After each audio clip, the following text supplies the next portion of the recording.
Are you looking to fine-tune? Whether for your business, your job, your team, or yourself. In each episode, we will be discussing different ideas and opinions using real-world examples to help you see opportunities, innovate, and succeed.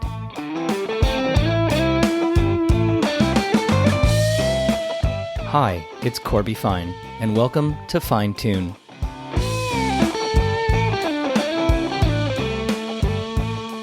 So in the last year and a half of doing this podcast, I've had the opportunity to interview lots of different people, have great conversations, focused on all different kinds of topics.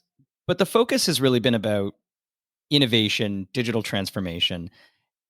And I wake up every morning in this beautiful house and I say to myself, the real estate business is just, for so many reasons, so far behind in the need for innovation and the need for transformation and the need for, in North America in particular, affordability, which is a whole other conversation I'm not going to get into. But along the way, you meet really interesting people. And I came across a Globe and Mail article not that long ago that was talking about this really interesting business called Key. And so I reached out to one of the founders, and I am lucky enough to have him with me today, Daniel Dubois, who is a serial entrepreneur. This is not the first go around with regards to starting a business. A passionate change maker. He has sold 2 venture-backed businesses. He's worked at little organizations like Airbnb. He kind of knows a thing or two, or maybe a little bit more than that, about the startup ecosystem. He's been a top 30 under 30, a Canadian G20 delegate, top student entrepreneur in Canada. This is like a resume that if I had, even now at my ripe old age, I would feel super impressed with myself. So Daniel's with me today. He is the classic underachiever. Underachiever? Yeah. Oh, and by the way, he's a TEDx speaker. Daniel Dubois, co-founder of Key. Welcome to the podcast today. Hey, thanks so much for having me. I think you have some spare time too, and you like volunteer and mentor. And I mean, there's just so many hours in the day, right? No. Yeah. Wait till you have kids in university. Everything changes. Exactly. Yeah. Get it in while I can. So listen, the real estate market, I'm on my 4th house. I got into the market way back. I rolled equity. I'm, as I sit at dinner tables with partners, vendors, friends, the lucky one. You know, apparently I got in at the right time. I don't know that there is a right time, but I guess you and your co-founders have decided to take on the real estate market now. We'll talk a little bit about the model, but what is it about that vertical, that industry, that space that says now's the time to go after it? Well, if we think about timing, I grew up in Vancouver, and my entire life I've heard about how unaffordable real estate has been. I grew up in a co-op in False Creek, and my parents would often talk about a woulda, coulda, shoulda getting into the market. And meanwhile, in the last decade, it's gone from a few years to be able to save up for a down payment to now 27 years in Toronto, just to save up enough for a down payment, 35 years in Vancouver, right? So it went from 4 years to 35 years, where it's a generational crisis. Young people have 2 options. They either are stuck on the proverbial rental treadmill where their income isn't going up at the same rates as housing prices, and they're locked out of being able to build wealth with homeownership, or they're locked into a traditional mortgage if they're fortunate enough to be able to qualify for one, usually from the support of the bank mom and dad. And then you have to maintain a certain lifestyle to service your debt. Everyone's house poor. So I feel like there needs to be a third option, a new model where you can have most of the benefits of owning, but with the freedoms and flexibilities of renting. So now talk about the new model and maybe discuss a little bit, what is Key? What is that model? And what ultimately is the problem? Because you mentioned a number of problems there. You talked about down payment and just getting in. Then you talked about the ongoing cost and that home poor lifestyle. What are you solving for? Well, you just nailed it. Key, from a high level, solves the 2 biggest challenges holding people back from being able to own a home. The first is a large down payment, and the second is qualifying for and having to service a mortgage. So with Key, you can own a home with just 2.5% down with no mortgage ever. So the way that it works, it's a co-ownership model. So Key is purely just a technology platform, 2-sided marketplace. Think of one side of our marketplace as real estate supply. That could be a family office, could be a real estate developer, could be a single family rental company. And then on the other side of our marketplace is demand. So we've created a direct consumer brand for what we call homeownership as a service. So it's a gradual new form of homeownership where you can consume real estate incrementally. If a condo is worth $600,000 in downtown Toronto, you can become a co-owner with just $15,000 down. Every month in our app, you can choose to purchase more of your home. And after 3 years, you have the option to purchase 100% of it. So you can own a home years sooner, continue to build equity, have the freedoms of renting. And after 3 years, you have the option to purchase it, but you don't have to purchase it. You can continue to build equity on your own terms. And at any time, you can give a couple of months notice and leave and buy a house somewhere else or move to a new city for a job opportunity. So I always remember my grandparents saying, buy land, buy land. It's always about the real estate. It's always about the land, location, land, location, land. So the model's kind of interesting because the way you just described it, it doesn't necessarily feel like what my grandparents would have assumed was the definition of ownership. So talk to me a little bit about what ownership actually means. Can I take the equity I'm building as a customer, a tenant, an owner? I guess the question is, what am I if I'm living in one of these properties? Can I use that? Can I borrow against that? Like, how does this fit in the traditional model? I think that's maybe something that most people haven't really thought through. Yeah, I think what's really interesting and challenging about Key is most people try to fit us into an existing bucket. So many people say, "Oh, this is a co-op, or this is a REIT, or this is a rent to own, or a lease to own, or some type of construct that exists already today." In reality, we call ourselves a co-ownership model, but that's not even entirely true because co-ownership in the traditional sense is where a bunch of people move into a place together, they co-own it. It's almost an ownership angle of co-housing, which Key is not. We're an entirely new model where you actually have an equity position that grows in value from day one. So it's not a rent to own where you put deposits towards eventually purchasing it. And then there's a trigger event that takes place and you have to decide, do you want to continue to rent? In which case you forfeit your deposits and it's quite punitive. Or do you want to own and you have to qualify for a mortgage? So Key is the only model that exists that you can actually have an ownership position that grows in value over time and you don't have to qualify for a mortgage. So if you think about, we say most of the benefits of homeowning with the freedoms of renting. So what are the benefits of owning? The first is an equity position that can grow in value over time.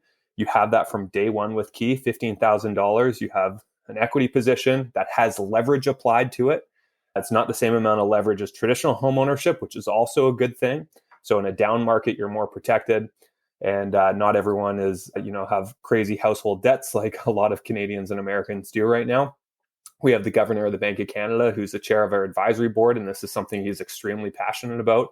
In fact, he just wrote a book, and not to steal his thunder, but one of the chapters in his book is validating our model. Before we met, he was saying we need a third option. We need something where Canadians don't have the same level of household debt that we currently have. And then in many ways, we've overly glorified traditional home ownership, right? And what happens when interest rates rise and then everyone's underwater. So anyways, all that to say, benefits of home owning, equity position that can grow in value over time. 2, security of tenancy. So there's way more consumer protection in our model where it's a 3-year term. So the asset owner can't sell after 3 years. They have the option to sell, but they have to give you 6 months notice. So at the very least, you have 3.5 years of security of tenancy compared to 60-day notice. I had dinner with a friend last night and he moved into his third place this year during COVID because of rent evictions with, his landlord's son or daughter going to UBC and him having to move. So equity position that grows in value, security of tenancy, and the third one is the pride and status that comes from being a homeowner. There's a lot of judgment, I feel like, in our society. It's fairly unjust in being a renter, but you do have the pride and status of being an owner because you have a contractual obligation that someone will service your redemptions, that you have an equity position, that you have that level of security. You're more likely to be a basketball coach at the elementary school or invest in the community in which you live, right? So let's talk about the other side of the marketplace. You mentioned the notion of property owners, investors, etc. What's in it for them? I get the renter slash buyer owner side of the equation. Why, if I had a series of rental condos, investment properties, why partner with you? So the core innovation of Key is we've created a win-win on both sides of our marketplace. So it depends on the asset owner and the persona that we're talking to, but there's a number of value propositions. The first is a higher quality resident. So right now you have a lot of fraud that's built into the application process. You have high turnover costs, there's delinquency, there's people who are destructive. With Key, you have an owner resident that's coming in and putting 2.5% down, which is roughly 6 months of rent equivalent that they're investing.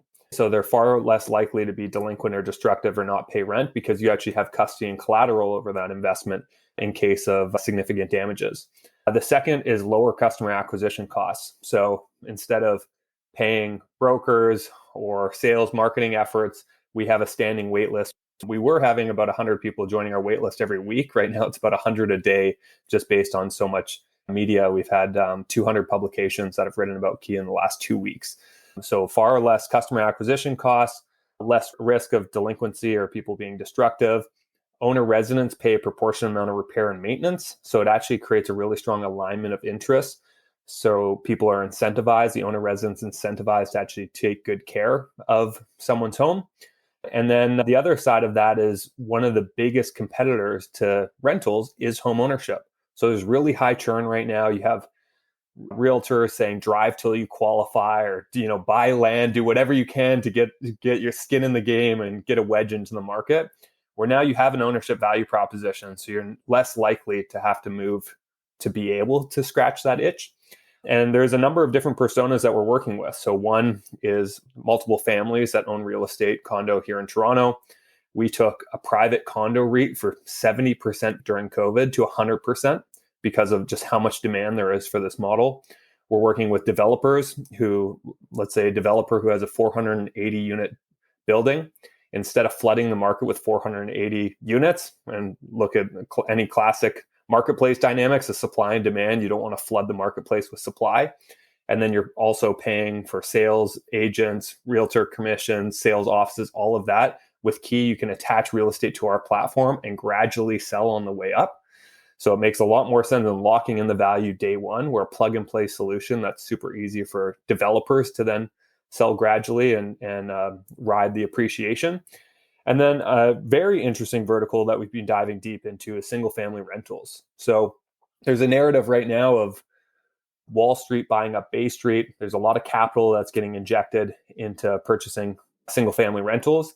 And there's an impact on the world, right? And the more capital that's getting injected into the single family rental asset class, the further and further out of reach the dream of home ownership becomes. So there are some very value aligned groups that are in single family rentals. I had a conversation with a group yesterday that's buying 150 homes a week, and they're buying homes that no one's living in, dilapidated shacks at about $20,000 in the United States. They have a process to quickly renovate and then move a family into a piece of real estate that wasn't livable before. So they're actually creating more supply, which from a supply and demand marketplace perspective, once again, super important for housing as a whole, the entire continuum of housing, not just home ownership.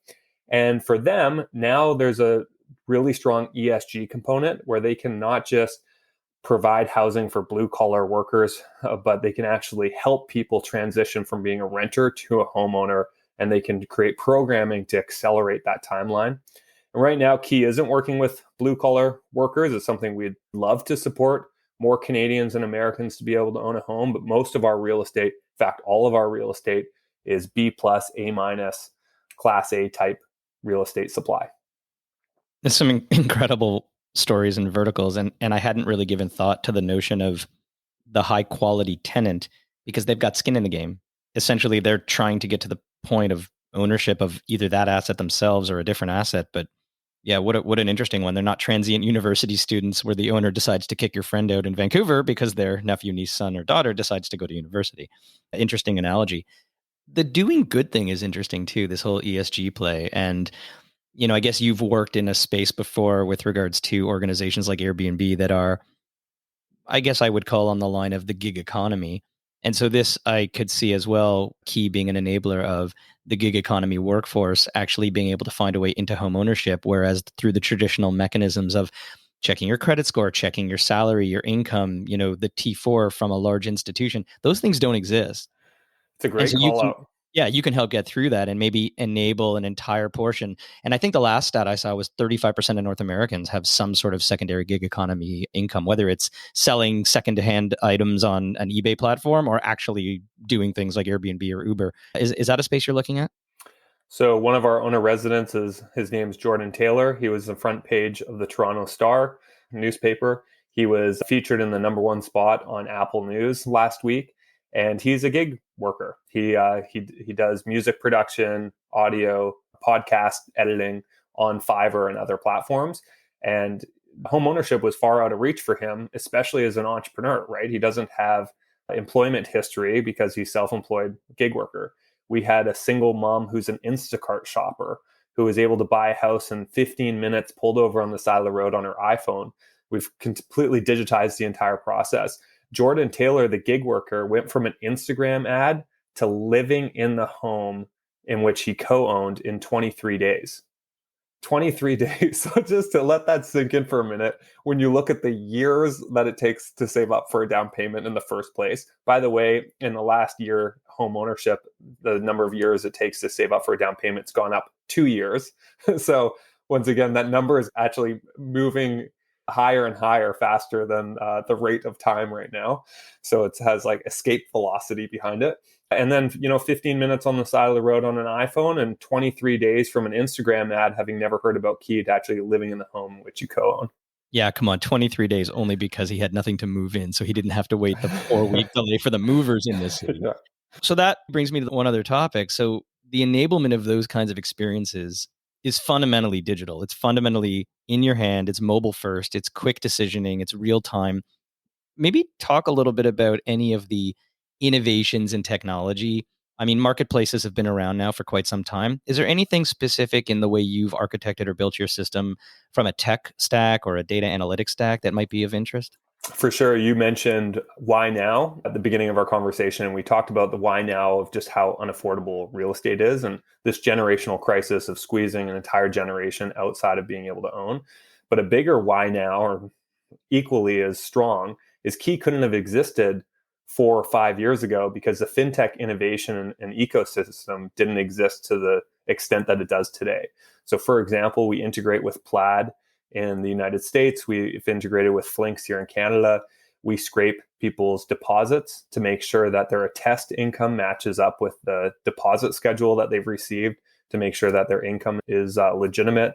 We have integrated with Certain to do real-time identity verification. We use KYC 2020. We use a number of different platforms to even there's fintech innovation that we've had to build from scratch. For example, there wasn't a way for us to take a $50,000 down payment and then also take a reoccurring payment on a monthly basis and have anything above the rent equivalent go towards more equity, which would lower the rent equivalent on a monthly basis. So we've integrated with things like best-in-class service operators, such as automated valuation methodology to calculate the real-time value, the fair market value on a monthly basis of the real estate, right? So yeah, it's been really exciting. Most of our VCs behind us are fintech investors, and we've built technology to be able to own a home without a conventional mortgage and 100% digitally. So having run the Simply brand for CIBC in the past, thinking about the use of really innovative organizations like Plaid, like Flinks being Canadian, like Certain, again, Canadian innovation and technology. It's both feel good, but I completely understand it. And for those of you that don't, think about the modernization of simple things like the credit check. Today, most decisions are based on a binary number that comes from a very legacy organization that measures whether you pay your credit card bills or not on time. But now imagine the way you just described, Daniel, the ability to make decisions on months and months of cash flow in and out. And so maybe 2 years ago, I or any consumer forgot to pay one credit card when we were on a business trip. And it's like, whoops, why should I suffer for 3 or 4 years of bad credit rating because I forgot one little tiny thing and really didn't care to do anything about it in terms of resolution and fixing it. But by looking at cash flow in and out, you can make such better decisions. It's something I talk about in other businesses as well. We need to start thinking about different ways to identify and really understand the potential value of a consumer or customer to your business. And it's really, I'm smiling here as I say that because I think it's really innovative and I'm really glad to hear that from you. So maybe the last question, when you think about, the horizon 2-3 years out, where are you? Obviously, you mentioned you're defining a space. You don't necessarily fit into a space. Are there any things, obviously you're new, you're getting going, but the roadmap, where does it take you? Is it different segments, verticals, features, products, partnerships? What's on the horizon that you can share?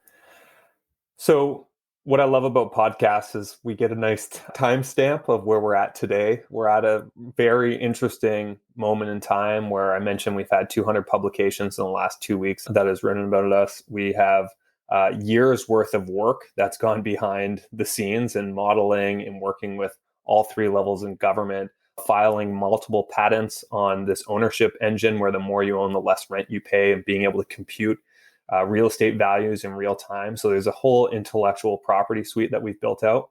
And just on your last point, when it comes to credit, we've been able to create a home ownership solution without the dependency of credit, which has a huge ripple effect. So take entrepreneurs as an example, but also new Canadians. So you're a new Canadian, you move here, you have to build credit for a couple of years to be able to qualify for a mortgage, or you have to convince someone to co-sign. When you're new to a country, you don't have the ability to do so. So often new Canadians are, drive till they qualify, buying a house with cash, whatever it might be. And then we've also had another innovation on our platform where every month as you go to buy more of your home or service your rent equivalent, that's actually contributing to building your credit as well. So in many ways, we're helping lift an entire generation up to help them own a home years sooner. That's where we're at today.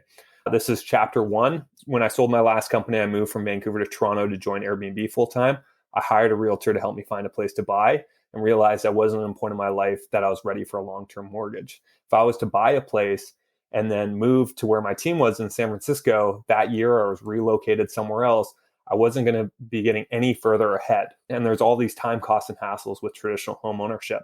So for me, it was less about just being able to get into the real estate market and more about how much of a hit on lifestyle that would have been, especially if I had to move. And on top of it, I've always been an entrepreneur. And while I was at Airbnb, I didn't want to have a looming debt over my head that I'd have to service to be able to, maintain a certain salary just to be able to pay my mortgage. I wanted to be able to take big bets and risks and start a company and not take a salary and figure that out. So I see a world where in hindsight, I would be able to graduate college and I wouldn't even have to buy a couch. I could subscribe to furniture as a service on our platform. I can move from a bachelor in Vancouver to a 1-bedroom or 2-bedroom here in Toronto. I could then be relocated with Airbnb to San Francisco, and I could grow to a 3-bedroom or 4-bedroom as my family grows. I could move to Berlin or Shanghai without actually leaving the ecosystem, move from a condo to a detached home, and even age gracefully in place where I'm not house poor and I have access to my equity and can service my lifestyle as I see fit. So Key is not a timeshare by any means. It's principal residence only. You can only own one home. You can't buy 5 homes in our model and sublease them out and play rent arbitrage. It's true ownership of a principal residence. And I see long-term us being able to further align the interests between real estate investors and real estate owner residents, where right now you have asset owners and real estate investors who, capital goes where capital needs to go and it flows opportunistically. But the way that real estate investing has traditionally worked has actually displaced our people outside of the city. There's a disincentive of interest on both sides of the marketplace right now in the way that the world currently works. And I see a world in a few years with Key where we can actually use investor capital to help lift up our society and help them own a home years sooner. I don't even know where to go from there, but Daniel Dubois, co-founder of Key. And again, that's lifeatkey.com for anyone who's looking to find it. Allowing for home ownership without the need for credit, doing good along the way.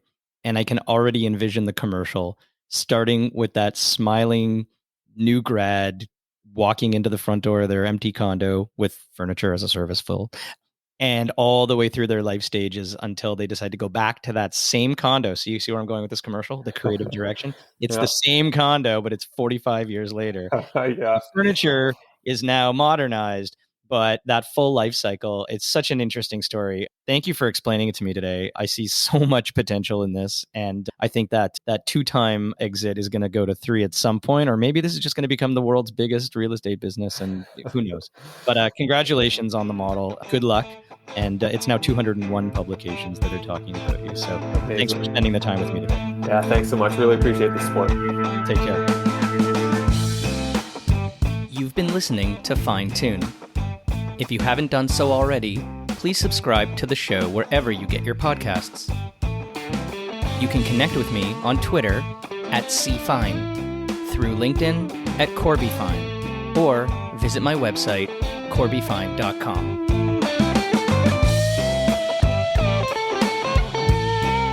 Fine Tune is produced by me, Corby Fine. Thanks for listening.